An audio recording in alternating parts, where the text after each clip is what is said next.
Tonight, we're going to be focusing on how the One Big Beautiful Bill changes Medicaid. The Congressional Budget Office estimates those changes will cut roughly $600 billion from the program, and about 10.9 million people across the country could lose their coverage over the next 10 years. The Hippocratic Oath tells me that I should take care of people. I don't think I can. The Hippocratic Oath.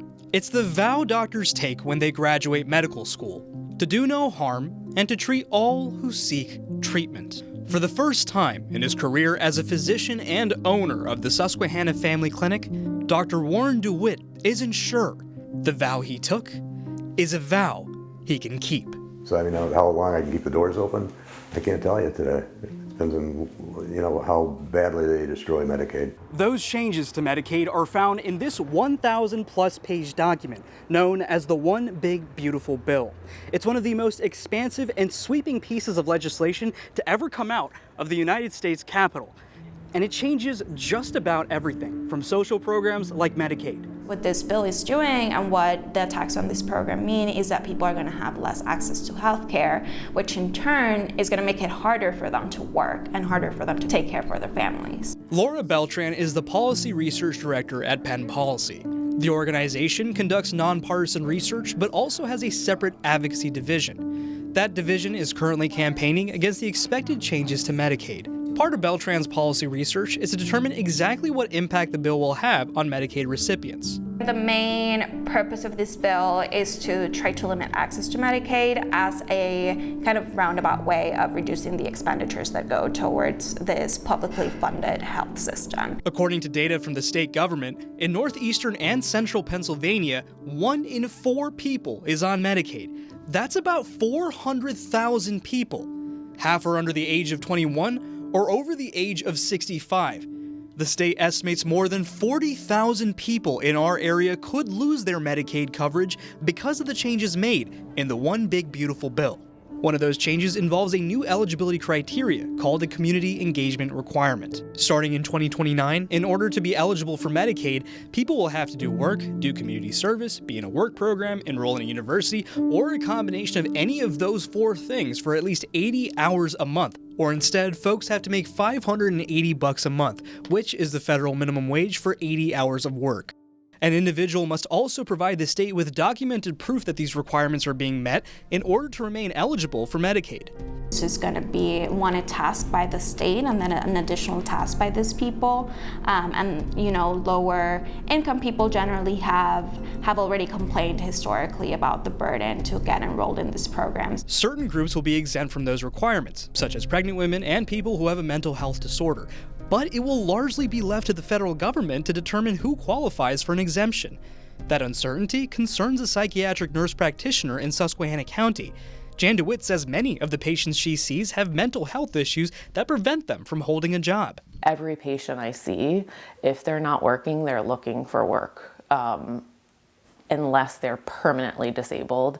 And, I don't see a lot of people permanently disabled from mental health issues, even though I would argue that maybe they could be. And because of this, she's seen a higher number of folks with mental health issues needing Medicaid. There's a disproportionate number of people with mental health issues on Medicaid because mental health issues can impact individuals' ability to work full-time and gain benefits from employment. That's part of the reason why the new work requirements could mean thousands of people just in our area will no longer be eligible for Medicaid and will no longer have insurance to pay for medical care.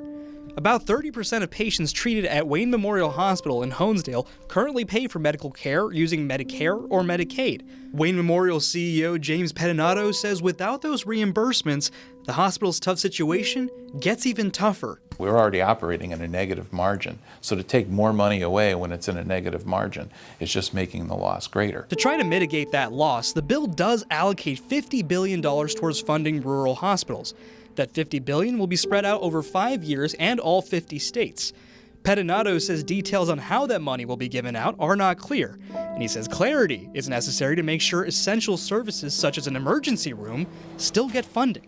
There has to be some provision that the money and expenses related to those essential services are not tied to a lot of unattainable measures that guarantees that money coming through. And if there are unattainable measures, Pettinato says hospitals will be forced to make difficult decisions about what services they can afford to offer.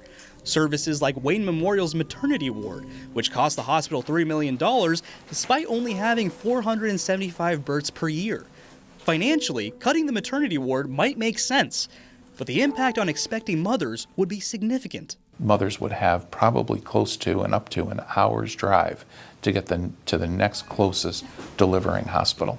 But at $3 million a year operating loss, it's very difficult to say how you would jeopardize other services. And for rural clinics, including Dr. DeWitt's Susquehanna Family Clinic, treating all who seek treatment may no longer be possible.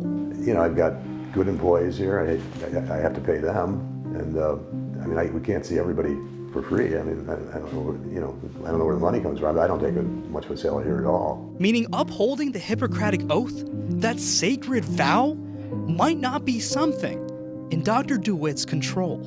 The whole thing makes no sense to me. We're a wealthy country. Per capita, we're a very wealthy country. I think we can take care of our people. And so we should do it. That's my feeling from my heart. Medicaid is just one thing the One Big Beautiful Bill could impact.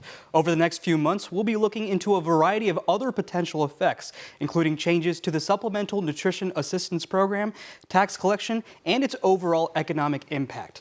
Adi Iyer, Newswatch 16, back to you.